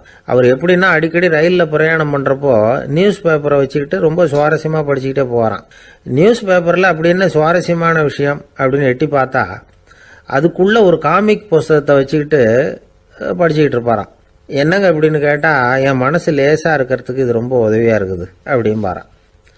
அது ஒரு பக்கம் இருக்கட்டும். சிரிப்புன்னா எல்லா விதமான தமாஷும் உடம்புக்கு நல்லதுன்னு நினைச்சிடக்கூடாதான். ஜேம்ஸ் கரோல் அப்படிங்கிற அமெரிக்க உளவியல் நிபுணர் என்ன சொல்றாரு தெரியுமா?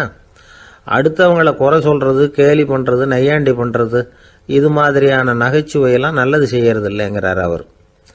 அடுத்தவங்களை தொந்தரவு பண்ணாத ஜோக்குகள் தான் எப்பவும் நல்லது.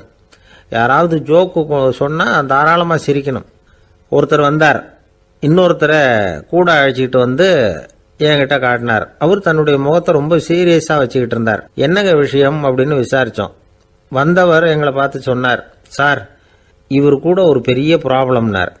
என்னன்னு, ஏதாவது ஒரு ஜோக்கு சொன்னால் உடனே சத்தம் போட்டு சிரிக்க ஆரம்பிச்சுடுறார் சார் அப்படின்னார். ஜோக்கை கேட்டுட்டு சிரிக்க ஆரம்பித்தா அது ப்ராப்ளம் இல்லையே அப்படின்னு சொன்னோம். சிரிக்க ஆரம்பிக்கிறது ப்ராப்ளம் இல்லை சார், ஆனால் அப்படி ஆரம்பிக்கிற சிரிப்பை அதுக்கப்புறம் நிறுத்தவே மாட்டேங்கிறார். நாள் கணக்கில் அது பாட்டுக்கு போயிட்டு இருக்கு, அதுதான் ப்ராப்ளம் அப்படின்னார் அவர். ஒரு ஊரில் ஒரு மன்னர் இருந்தார். அவர் பக்கத்து தேசத்து மேலே படையெடுக்கணும்னு நினச்சிக்கிட்டு இருந்தார். அதையும் தன்னுடைய நாட்டோட சேர்த்துக்கணுங்கிற ஆசை. எப்போ படையெடுக்கலாம்னு யோசிச்சுக்கிட்டு இருந்தார். இப்படி யோசிச்சுக்கிட்டு இருந்த சமயத்தில் ஒரு பெரியவர் அவரை தேடிட்டு வந்தார். அவர் அடிக்கடி வருவார், அவர்கிட்ட பேசிக்கிட்டு இருப்பார். இப்போவும் அப்படி தான் வந்தார். என்ன மன்னா யோசனைன்னாரு. இவர் தன்னுடைய யோசனையை சொன்னார். இந்த சமயத்தில் மன்னருக்கு தாகம் எடுத்தது, தண்ணி குடிக்கணும் போல இருந்தது. உடனே அங்கே இருந்த ஒரு அரண்மனை பணியாளரை கூப்பிட்டார். போய் கொஞ்சம் தண்ணி கொண்டு வாப்பா அப்படின்னார். அந்த பணியாளர் போனார், ஒரு கோலையில் தண்ணி கொண்டு வந்தார். ராஜா கிட்ட நீட்டினார். ராஜா அதை வாங்கி குடிக்கிறதுக்காக வாய்கிட்ட கொண்டுட்டு போனார். அந்த நேரம் பார்த்து, மன்னா கொஞ்சம் பொறுங்கன்னார் இந்த பெரியவர். ஆவலோட குடிக்க போன மன்னர் அப்படியே நிறுத்திக்கிட்டு பெரியவரை பார்த்தார். இப்போ அந்த பெரியவர் சொன்னார், மன்னா, இப்போ உங்களை விட வலிமை உள்ள ஒரு சக்தி உங்களுக்கு தண்ணி கொடுக்க மறுத்துடுதுன்னு வைங்க, உங்களை குடிக்க விடாமல் தடுத்துடுது அப்படின்னா, இப்போ இந்த ஒரு கோவள தண்ணீரை என்ன விலை கொடுத்து வாங்குவீங்க அப்படின்னு கேட்டார். இப்போ எனக்கு இருக்கிற தாகத்துக்கு என்னுடைய அரசாங்கத்தில் பாதியையாவது கொடுத்து இந்த தண்ணியை வாங்கறதுக்கு தயங்க மாட்டேன்னார் அவர். சரி, இப்போ அந்த தண்ணியை குடிங்கன்னார் பெரியவர். மன்னர் ஆவலோடு அந்த தண்ணியை குடிச்சு முடிச்சார். அதுக்கப்புறம் கொஞ்ச நேரம் தன்னுடைய படையெடுப்பை பற்றி சொல்லிக்கிட்டு இருந்தார். கொஞ்ச நேரம் கழித்து மறுபடியும் இந்த பெரியவர் கேட்டார், மன்னா, இப்போ நீங்கள் ஒரு கோவள தண்ணீரை குடிச்சு முடிச்சுட்டீங்க.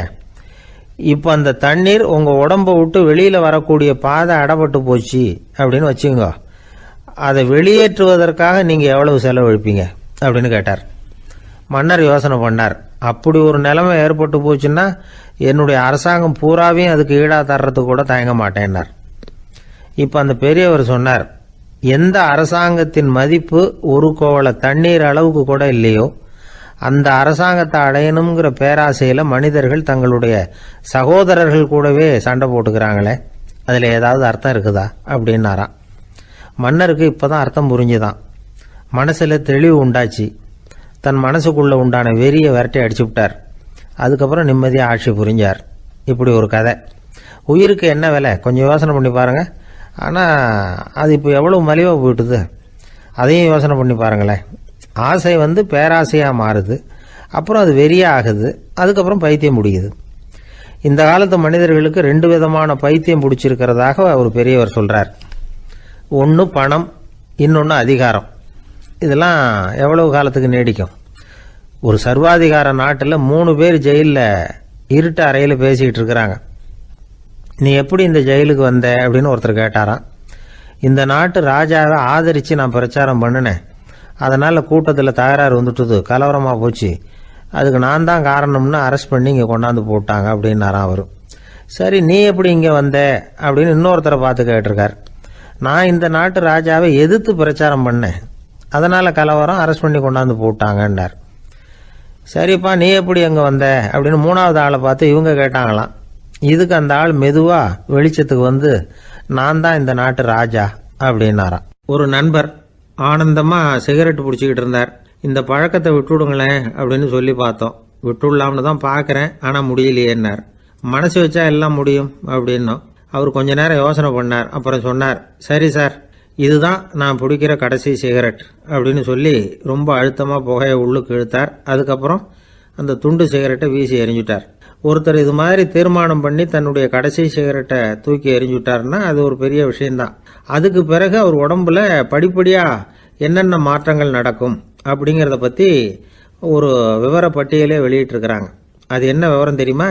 ஒருத்தர் புகைப்பிடிக்கிற பழக்கத்தை நிறுத்துறாருன்னு வச்சுங்க. அப்படி அவர் நிறுத்தின 20 நிமிடங்களுக்குள்ள உயர் ரத்த அழுத்தம், உடல் வெப்பம், நாடி துடிப்பு இதெல்லாம் சரியான நிலைமைக்கு வந்துருதான். 8 மணி நேரத்துக்குள்ள இந்த ஸ்மோக்கர்ஸ் பிரீத் அப்படிங்கிற தன்மை மறைஞ்சிருதான். ரத்தத்தில் உள்ள கார்பன் மோனாக்சைடு அளவு குறையுதான், ஆக்சிஜன் அளவு கூடுதான், சரியான அளவுக்கு வந்துருதான். ஒருத்தர் கடைசி சிகரெட்டை தூக்கி எறிஞ்சுட்டார்னா 24 மணி நேரத்துக்குள்ள மாரடைப்பு ஏற்படுறதுக்கான வாய்ப்பு குறைஞ்சுடுதான். 48 மணி நேரத்துக்குள்ள உணர்வு நரம்புகளின் முனைப்பகுதிகள் மறுபடியும் ஒன்று சேர்ந்துருதான். அதனால நாக்கு சுவை உணர்வு, மூக்கின் முகரும் சக்தி இதெல்லாம் மேம்படுதான், நல்ல நிலைமைக்கு வந்துடுதான். சிகரெட்டை நிறுத்தின 3 நாளுக்குள்ள மூச்சு விடுறது சுலபமாயிடுதான். இப்படி அவங்க பட்டியல் நிறைய சொல்றாங்க. 2 அல்லது 3 மாசத்துக்குள்ள என்ன ஆகும் தெரியுமா? ரத்த ஓட்டம் மேம்படுது, நடக்கிறது சுலபமாயிடுது. நுரையீரல் கொள்ளளவு 30% அதிகரிக்குது. 1லிருந்து 9 மாசத்துக்குள்ள சுவாச குறைபாடுகள் நீங்குது. நுரையீரலில் இருக்கக்கூடிய இந்த அசுத்தம் வடிகட்டும் திசுக்கள் சரியா வேலை செய்ய ஆரம்பிச்சிருது. 1 வருஷத்துக்குள்ள இந்த இதய அழுத்த நோய்க்கான வாய்ப்பு பாதியாக குறைஞ்சிருது.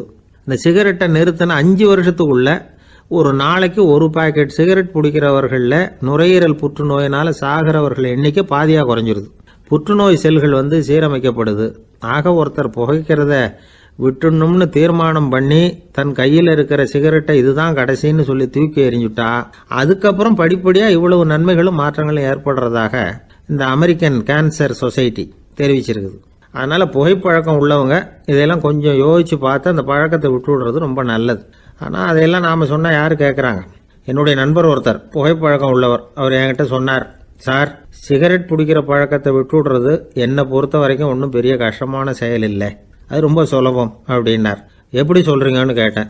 நான் ஏற்கனவே 20 தடவை அந்த பழக்கத்தை விட்டுருக்கேன் சார் அப்படின்னார் ரொம்ப பெருமையாக. ஒரு குழந்தை பிறந்துதான் ஒரு வீட்டில். அந்த குழந்தைக்கு என்ன பேர் வைக்கிறதுங்கிறது ஒரு தகராறு.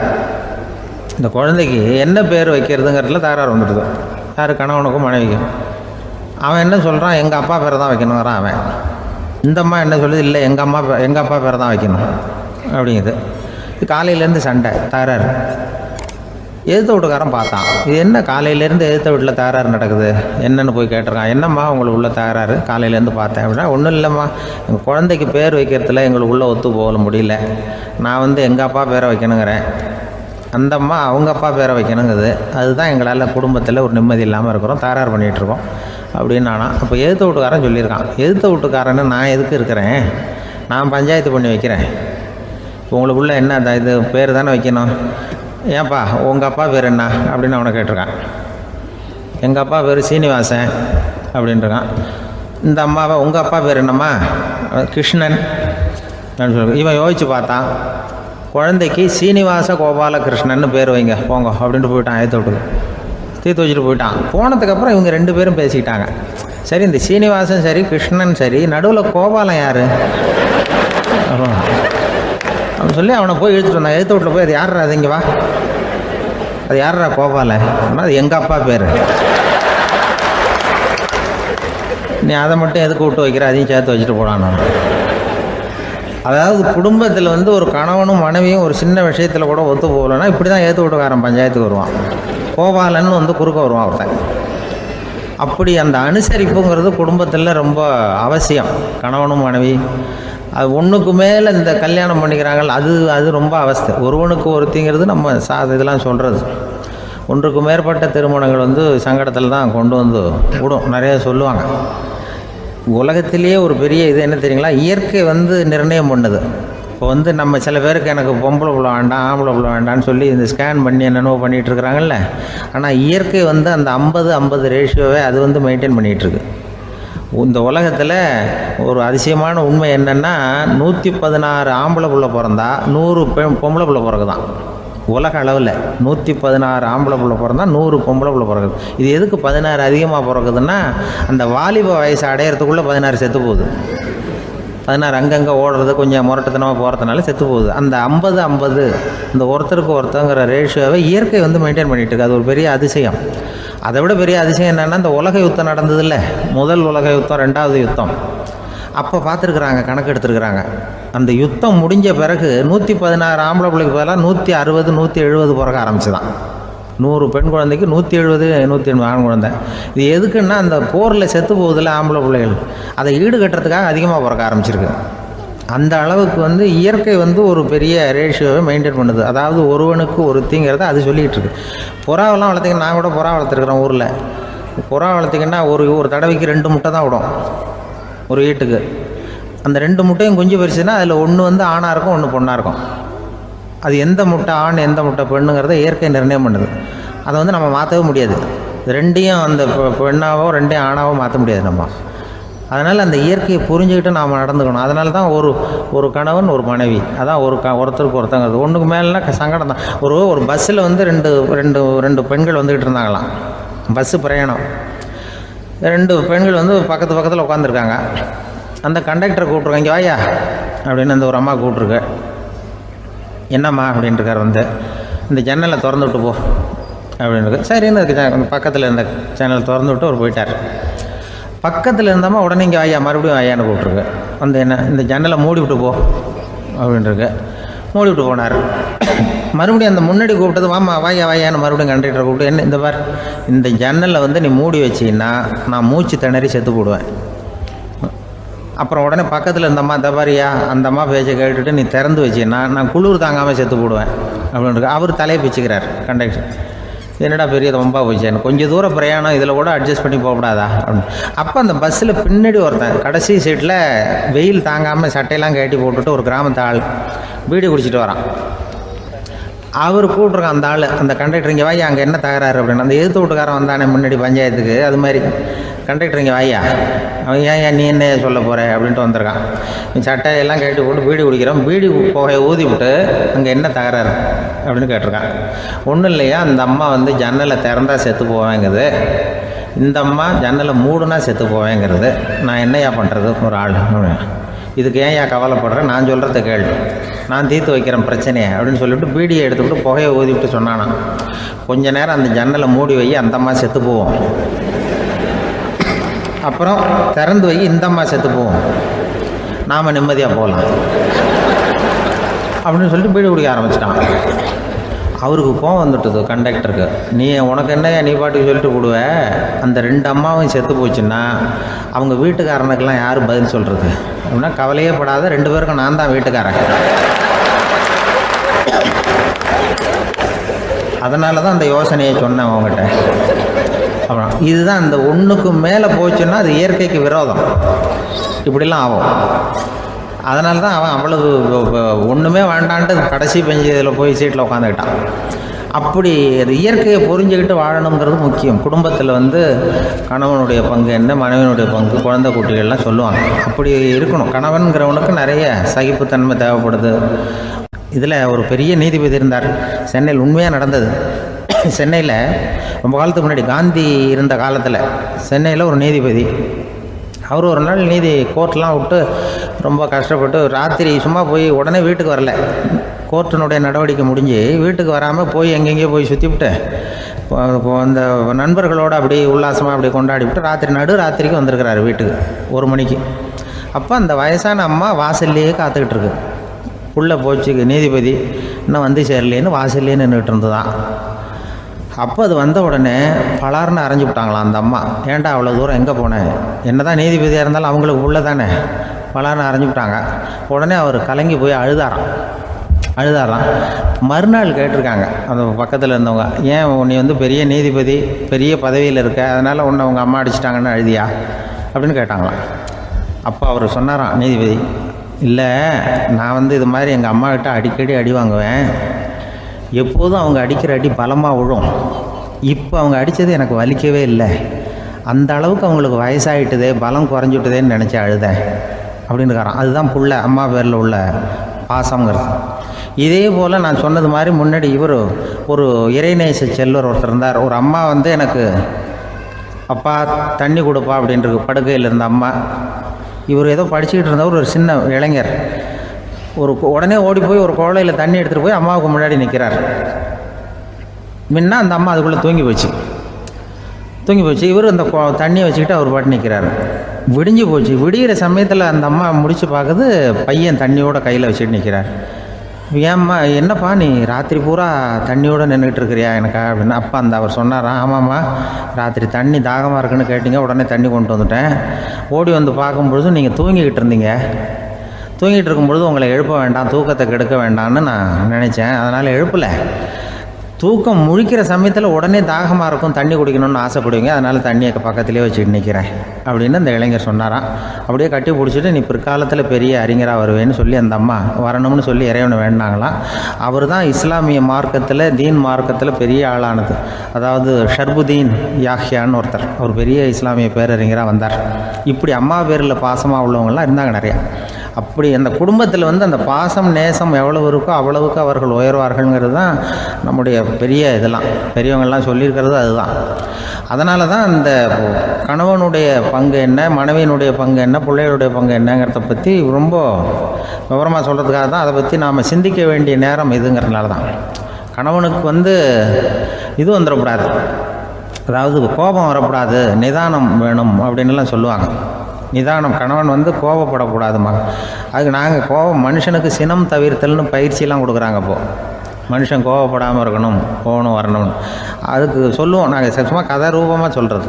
அங்கே வேதாத்திரி மகரிஷின்னு இருக்கார், அவர் இதில் வந்து சினம் தவிர்த்தல்னு பயிற்சியை கொடுப்பாங்க. குடும்ப தலைவர்கள் பெரியவங்கள்லாம் வந்து அந்த பயிற்சியை எடுத்துக்கணும்.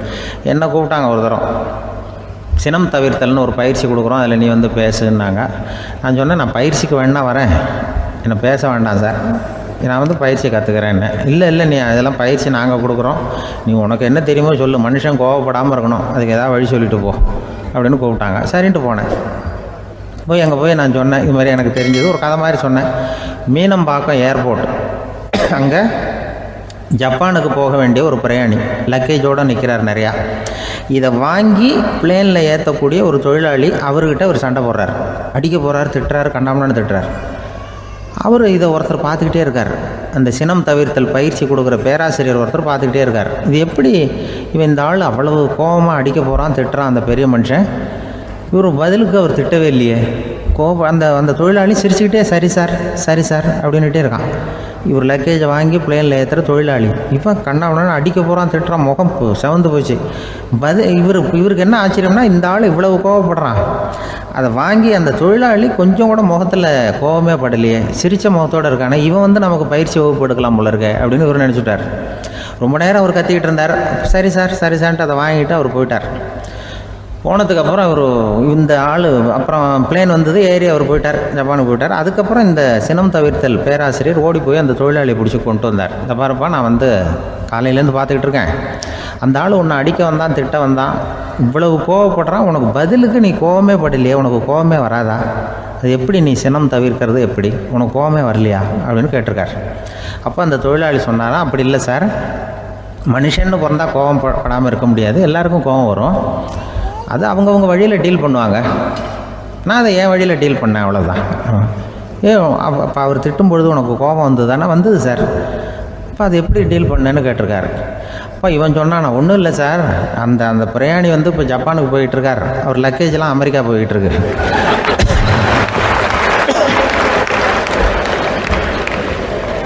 இதுக்கு நாம் எதுக்கு சார் அனாவசியமாக அவன்கிட்ட போய் சண்டை போட்டுக்கிட்டேன்?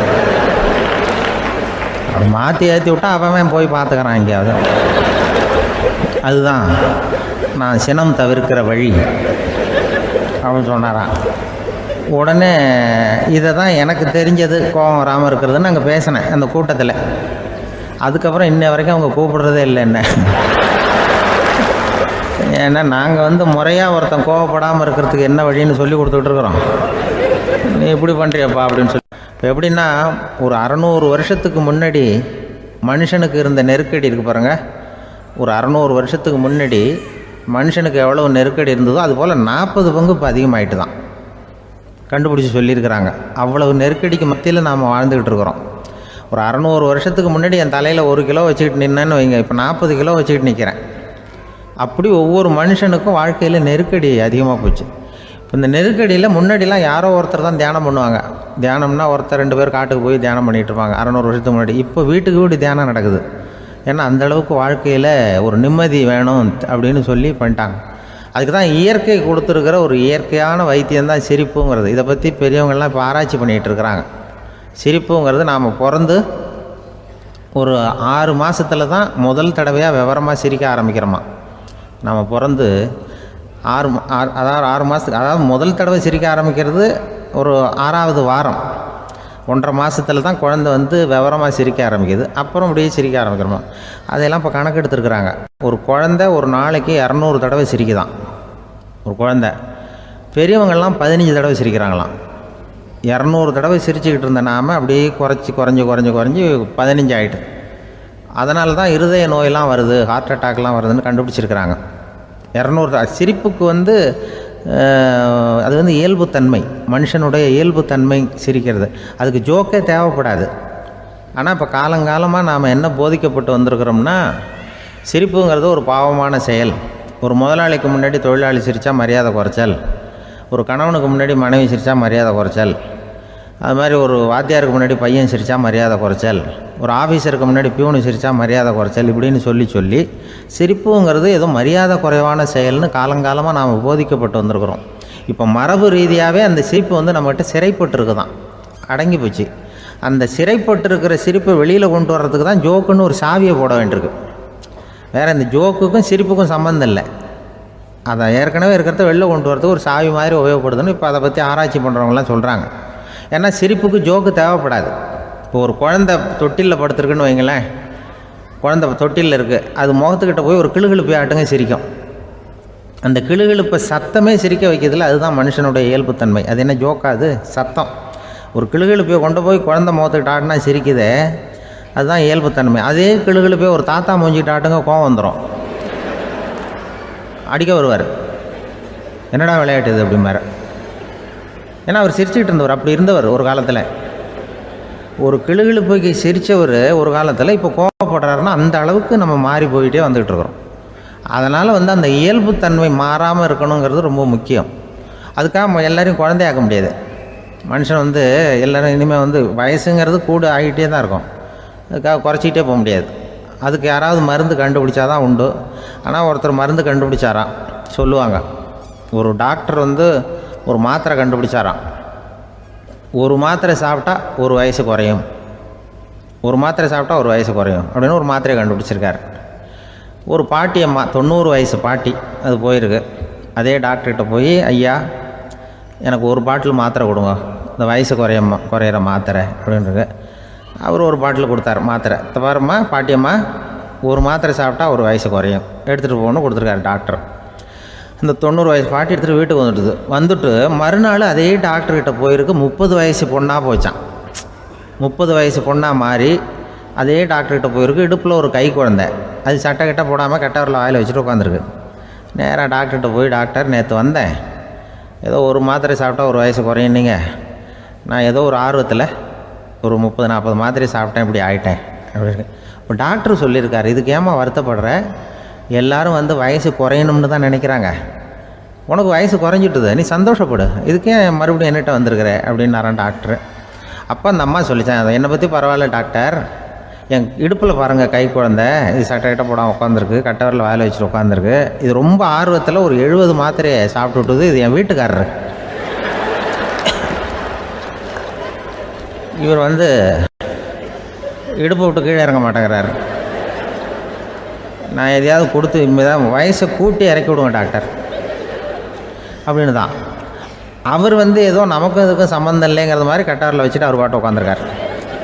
ஏதோ நமக்கு இந்த உலகமே இல்லை, நமக்கு சம்மந்தம் இல்லைங்கிற மாதிரி உட்காந்துருக்காரு. இப்படியே நான் தூக்கிட்டு எங்கே அலையிறது அப்படின்னு தான். அதனால் வயசை குறைக்கிறது இயற்கைக்கு விரோதமாக நாம் பண்ண முடியாது. ஆனால் இந்த இயல்பு தன்மை மாறாமல் வச்சுக்கலாம். குழந்தை மாதிரி மாற முடியாதே தவிர அந்த குழந்தை தன்மையோடு வாழறதுக்கு கற்றுக்கணும். அதுதான் வாழ்க்கையில் இன்பமாக வாழறதுக்கு வழி. குழந்தைத்தனமாக இருக்கக்கூடாது, குழந்தை தன்மையோடு இருக்கணும்னு சொல்லுவாங்க. குழந்தை தன்மைங்கிறது வேறு, குழந்தைத்தனம்ங்கிறது வேறு. அப்படி ஒரு மாத்திரை கண்டுபிடிச்சிட்டா இப்போ யாராவது ஒருத்தவங்க இடுப்பில் குழந்தைய தூக்கிட்டு போனால் போய் கேட்கணும், ஏம்மா இது ஏன் வீட்டுக்காரரா உன் குழந்தையா அப்படின்னு கேட்டு அதுக்கப்புறம் அவருக்கு வணக்கம் சொல்லணும். இப்படிலாம் ஆகிடும் நிலைமை. இயற்கையை நம்ம மாற்ற முடியாது, அதுக்கு தகுந்தாப்புல தான் நாம் பண்ணணும். குழந்தை தன்மையோடு வாழறதுக்கு குடும்பத்தில் குழந்தை தன்மைங்கிறது எப்படின்னா, இப்போ சில பேருக்கு அந்த குழந்தைத்தன்மை உண்டு. ஒரு வீட்டில் ஒரு புள்ள படுத்துருக்கு, அம்மா எழுப்புறாங்க, காலேஜுக்கு நேரமாச்சு எழுந்திருப்பா, காலேஜுக்கு நேரமாச்சு எழுந்திருப்பா அப்படின்ட்டு. அந்த அம்மா அந்த புள்ளை சொல்லியிருக்கு, ஐயோ எனக்கு காலேஜுக்கு போகிறதுக்கே பிடிக்கலம்மா, என்னை தொந்தரவு பண்ணாத, காலேஜுக்கு போகிறதுக்கு எனக்கு பிடிக்கல அப்படின்னு தான். அப்போ அந்த அம்மா சொல்லியிருக்கு, ஏன் உனக்கு காலேஜுக்கு போகிறதுக்கு பிடிக்கல, கல்லூரிக்கு போகிறதுக்கு, அதுக்கு 2 காரணம் சொல்லு அப்படின்னு இருக்கா. அப்போ அந்த புள்ளை சொல்லிச்சான், ஏன் பிடிக்கலன்னா கல்லூரியில் இருக்கிற வாத்தியாருக்கும் என்ன பிடிக்க மாட்டேங்குது, ஆசிரியர்களுக்கும். 2வது காரணம், கல்லூரியில் படிக்கிற மாணவர்களுக்கும் என்ன பிடிக்கல, அதனால் நான் காலேஜுக்கு போக மாட்டேன்ற குழந்தை புள்ள சொல்லியிருக்கு. அம்மா அப்படிலாம் நீ இதுக்காக போகாமல் இருக்கக்கூடாது, நீ போய் தான் ஆகணும் அப்படின்னு பிடிவாதமாக அந்த அம்மா பிள்ளைய எழுப்புனாங்களாம். சரி நான் எதுக்கு காலேஜ் போகணும்னு சொல்கிறேன், அதுக்கு நீ 2 காரணம் சொல்லு அப்படின்னு தான் அந்த புள்ள. அப்போ அந்த அம்மா சொன்னாங்களாம், நீ ஏன் காலேஜுக்கு போகணும்னா, முதல் காரணம் உனக்கு வயசு 52, 2வது காரணம் நீ தான் பிரின்ஸிபால் அப்படின்னு தான். என்ன இருந்தாலும் அவங்க அம்மாவுக்கு அது புள்ள தானே, அதுதான் குழந்தைத்தன்மைங்கிறது. 52 வயசுலேயும் குழந்தைத்தன்மையோடு இருக்கார் பாருங்கள், அதுதான் அந்த குழந்தைத்தன்மையோடு வாழறது தான் வெற்றிக்கு வழின்னு சொல்லுவாங்க. ஒரு பெரிய கிராமம், அந்த கிராமத்தில் ஒரு பண்ணையார் வீடு, அதுதான் அந்த கிராமத்திலே பெரிய வீடு. ஒரு நாள் ஒரு திருடன் அந்த கிராமத்துக்கு வந்தான், சுற்றி பார்த்தான். அந்த பண்ணையார் வீடு கண்ணில் பட்டுது. இன்னைக்கு ராத்திரி இந்த வீட்டில் தான் நம்ம தொழில் ஆரம்பிக்கணும் அப்படின்னு சொல்லி அவன் முடிவு பண்ணிக்கிட்டான். ஏன்னா அதுதான் அந்த கிராமத்திலே கொஞ்சம் பெரிய வீடு, அங்கே தான் அவன் எதிர்பார்க்குறது ஏதாவது கிடைக்கும் அப்படிங்கிறது அவனுடைய முடிவு. நடு ராத்திரி அவன் மெதுவாக சோறேறி குதித்து அந்த பெரிய வீட்டுக்குள்ளே புகுந்தான். அங்கே போய் பார்த்தா முக்கியமான இடங்கள்ல எல்லாம் காவலுக்கு ஆள் நின்றுட்டு இருக்கிறாங்க ராத்திரி நேரத்தில். சரி இந்த வீட்டில் நம்மால் திருட முடியாது அப்படின்னு முடிவு பண்ணிட்டு மெதுவாக வந்த வழியிலேயே திரும்பி வந்தான். அந்த சமயத்தில் காலில் ஏதோ தட்டுப்பட்டுது. என்னது அப்படின்னு சொல்லி குனிஞ்சு பார்த்தா அங்கே ஒரு பெரிய வெங்காய மூட்டை அடுக்கி வச்சிருக்கிறாங்க. சரி வந்ததுக்கு வெறுங்கையோடு திரும்ப வேண்டாமே அப்படின்னு சொல்லி கையில் இருந்த ஒரு பெரிய பை நிறைய அதை அள்ளி போட்டுக்கிட்டான். வெங்காயத்தை போட்டுக்கிட்டு புறப்படுற சமயத்தில் கப்புன்னு கழுத்தில் ஒரு கை விழுந்தது. ஆள் மாட்டிக்கிட்டான். அதாவது காவலாளிகள் அவனை பிடிச்சி வச்சுக்கிட்டாங்க. மறுநாள் காலையில் அந்த திருடனை பண்ணையார் முன்னாடி கொண்டுட்டு போய் நிறுத்தினாங்க. ஐயா, இந்த ஆள் ராத்திரி நம்ம வீட்டில் திருடுறதுக்காக வந்தான், வெங்காயத்தை அள்ளிட்டு புறப்படுறப்போ மாட்டிக்கிட்டான் அப்படின்னாங்க. அவர் பார்த்தார், என்னப்பா இவங்க சொல்கிறது உண்மைதானான்னு கேட்டார். ஆமான்னு ஒத்துக்கிட்டான் அந்த ஆள். பண்ணையார் அதுக்கப்புறம் கொஞ்சம் யோசனை பண்ணார். அப்புறமா தீர்ப்பு வழங்கினார். இதை பார்ப்பா, நீ இங்கே திருட வந்தது குற்றம், அதுக்காக நீ 100 ரூபாய் அபராதம் செலுத்தணும், அல்லது 100 கசையடிகள் வாங்கணும். அதுவும் இல்லைன்னா நீயே திருடுன அவ்வளவு வெங்காயத்தையும் பச்சையாக என் கண் முன்னாடியே சாப்பிட்டுடணும். இதில் எந்த தண்டனையை ஏற்றுக்கிறது அப்படிங்கிறத பற்றி நீயே யோசனை பண்ணி முடிவு எடுத்துக்கலாம் அப்படின்னு சொல்லிவிட்டார். அதாவது இவனே முடிவு பண்ணிக்க வேண்டியது, 100 ரூபா பணம் கட்டுறியா, இல்லது சாட்டை அடி வாங்குறியா, அல்லது வெங்காயத்தை சாப்பிட்றியா, இதுதான் அவர் கொடுத்தது, நீயே முடிவு பண்ணி சொல்லுன்னு விட்டார். திருடன் கொஞ்சம் நேரம் யோசனை பண்ணி பார்த்தான். அவனுக்கு இருக்கிறதுலே ரொம்ப சுலபமாக தெரிஞ்சது இந்த வெங்காயத்தையே சாப்பிட்டுட்றேன்ட்டான். ஐயா, நான் இந்த வெங்காயத்தையே சாப்பிட்டுட்றேன், அதுதான் எனக்கு கொஞ்சம் சுலபமாக தெரியுதுன்னா சரின்னு விட்டார் பண்ணையார். அப்படியே எல்லாத்தையும் கொண்டு கொட்டினாங்க. ஒவ்வொன்றா எடுத்து சாப்பிட ஆரம்பித்தான். கொஞ்ச நேரம் சுவாரஸ்யமாக சாப்பிட்டான். அதுக்கப்புறம் வாய் எரிய ஆரம்பிச்சுட்டுது. கண்ணு ரெண்டும் செவந்து போச்சு. கண்ணில் இருந்து தார தாரையாக கண்ணீர் வழிய ஆரம்பிச்சுட்டுது. ஒரே எரிச்சல். அவனால் தாக்கு பிடிக்க முடியல. வெங்காயம் பாதி கூட தீரல. பார்த்தான், சரி இது நமக்கு சரிப்பட்டு வராது அப்படின்னு முடிவு பண்ணிட்டான். ஐயா, என்னை மன்னிச்சுக்கோங்க, இது என்னால் முடியாது போல இருக்கு, பேசாமல் எனக்கு 100 சாட்டை அடியை கொடுத்துருங்க அப்படின்னா. அவரும் சரின்னார். சாட்டை அடி விழ ஆரம்பிச்சிது. அதுவும் ஆரம்பத்தில் ஒரு மாதிரியாக இருந்தது. ஒரு 60 அடிகள் விழுற வரைக்கும் தாங்கினான். அதுக்கு மேலே அவனால் முடியல, தாக்கு பிடிக்க முடியல. ஐயா, என்னை மன்னிச்சுக்கோங்க அப்படின்னு மறுபடியும் பண்ணையார் காலில் விழுந்தான். ஐயா, இதுவும் எனக்கு சரிப்பட்டு வராது போல இருக்கு, பேசாமல் 100 ரூபா அபராதமே கட்டிவிட்றேன் அப்படின்னா. அதே மாதிரி பணத்தை எடுத்து கொடுத்துட்டு அவன் பாட்டுக்கு போனான். இப்படி ஒரு கதை உண்டு. இந்த கதையை உலக புகழ்பெற்ற மனோதத்துவ மேதை எம் ஸ்காட் பெக் ஒரு உதாரணமாக எடுத்து சொல்கிறார். எதுக்காக அவர் எடுத்து சொல்கிறாருன்னா, இந்த முடிவெடுக்கும் திறன் அப்படிங்கிறத விளக்கிறதுக்காக. வாழ்க்கையில் முடிவெடுக்கிற திறன் நம்ம ஒவ்வொருத்தருக்கும் ரொம்ப அவசியம். எந்த சந்தர்ப்பத்தில் எப்படி முடிவெடுக்கிறோம் அப்படிங்கிறத வச்சு தான் நம்ம வாழ்க்கை அமையும். எவ்வளவு தான் பணம் இருந்தாலும் சரி, எவ்வளவு தான் படிச்சிருந்தாலும் சரி, இந்த முடிவெடுக்கிற திறன் சரியா இல்லைன்னா வாழ்க்கையில் பல சறுக்கல்களை சந்திக்க வேண்டியிருக்கும். நாம் முடிவுகள் எடுத்தால் அந்த முடிவுகளால் ஏற்படக்கூடிய விளைவுகளுக்கு நாம் பொறுப்பு ஏற்க வேண்டி இருக்குமே அப்படிங்கிற பயத்தினால முடிவெடுக்கிற அதிகாரத்தை பல சமயங்களில் நாம் மற்றவங்களுக்கு தாரவாத்து கொடுத்துட்றோம். நாமே முடிவெடுக்கக்கூடிய திறமையை வளர்த்துக்கிறது தான் ரொம்ப முக்கியம். ஒருத்தர் சொன்னார், சார், சின்ன சின்ன பிரச்சனைகள்ல எல்லாம் எங்கள் வீட்டில் என் மனைவி முடிவு எடுக்க விட்டுருவேன், பெரிய பிரச்சனைகள்ல எல்லாம் நான் தான் முடிவெடுப்பேன் அப்படின்னார். பரவாயில்லையே அப்படின்னு சொல்லி, சின்ன சின்ன பிரச்சனைகள்னா எதுங்க அப்படின்னு கேட்டேன். ஒன்றும் இல்லை, இந்த வீட்டு வருமானத்தை பெருக்கிறது எப்படி, வீட்டு செலவை சரி கட்டுறது எப்படி, வீட்டு செலவுக்கு வாங்கியிருக்கிற கடனை அடைக்கிறது எப்படி, இதெல்லாம் சின்ன சின்ன பிரச்சனைகள், என் மனைவிகிட்ட முடிவெடுக்கிற விஷயத்தை விட்டுருவேன்னார். பெரிய பிரச்சனை தான் நான் எடுத்துக்குவேன்னார். அப்படின்னா பெரிய பிரச்சனைன்னா எது சார் அப்படின்னு கேட்டேன். அது என்னென்னா, இந்த உலக பொருளாதாரத்தை மேம்படுத்துறது எப்படி, 21ஆம் நூற்றாண்டில் என்னென்ன சவால்களை சந்திக்க வேண்டியிருக்கும் உலகம், இதெல்லாம் நான் பார்த்துக்குவேன் அப்படின்னார். பாருங்கள், இது பிரச்சனைகள்லேருந்து தப்பிக்கிற வழி. அதனால் வாழ்க்கையில் பிரச்சனைகளை சந்திக்கிறதுக்கு தயங்கக்கூடாது. அதே மாதிரி சரியான நேரத்தில் சரியான முடிவு எடுக்கிறதுக்கு நாம் கற்றுக்கணும். அது ரொம்ப முக்கியம். ஒரு ரயில் போய்கிட்டு இருக்கு. அதில் ஒரு பெரியவர் பிரயாணம் பண்ணிகிட்டு இருக்கிறார். எதிரில் ஒரு பெரிய அதிகாரி, ஐஏஎஸ் ஆஃபீஸர் உட்காந்துருக்கிறார். 2 பேருக்கும் முன்ன பின்ன அறிமுகம் இல்லை. அவர் வேற யாரோ, இவர் வேற யாரோ. ஒரே ரயிலில் பிரயாணம் பண்ணிகிட்டு இருக்கிறாங்க. அதுவும் எதிர்த்த இருக்கையில். ஏதோ ஒரு நகரத்தில் வண்டி நின்றுது. 2 பேரும் கீழே இறங்கினாங்க. பெரியவர் ஒரு ட்ரங்க் பெட்டியோட கீழே இறங்கினார். அந்த அதிகாரி கையில் ஒரு சின்ன பெட்டி. அவர் அந்த சின்ன பெட்டியை கீழே வச்சுட்டு கூலி கூலின்னு கத்திக்கிட்டு இருந்தார்.